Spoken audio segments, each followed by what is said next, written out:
March, let's say, to like that, you're gathering against NATO summit.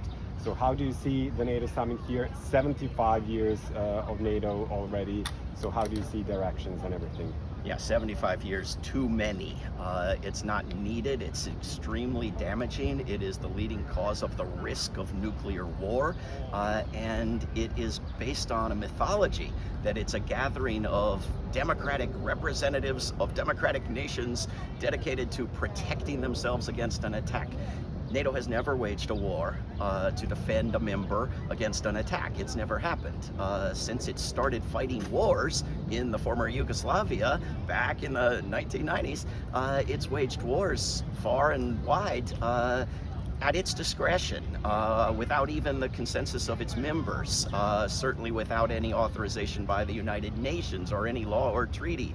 It wages wars of its choosing. And when the Cold War supposedly ended because they got rid of so many nuclear weapons and began talking with each other, of course it didn't end, but we didn't get a peace dividend.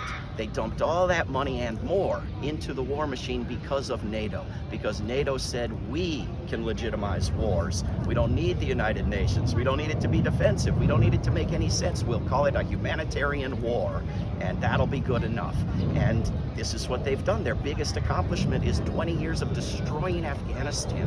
Environmental destruction, financial destruction, the same awful government still in place, and trillions of dollars that could have transformed the world dumped into that enterprise. They decide to attack Libya, they attack Libya. They overthrow the government, they destroy the place, they proliferate weapons across the entire region for years, and nobody has to answer for it because it's NATO. You know, they were a big part of the war on Iraq, they're a big part of the war on Palestine. There's absolutely no justification for such an institution.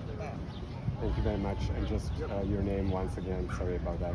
Yeah, my name is David Swanson, and there is a website, NoNatoYesPeace.org. Great. Thank you. Thank you. Thank you.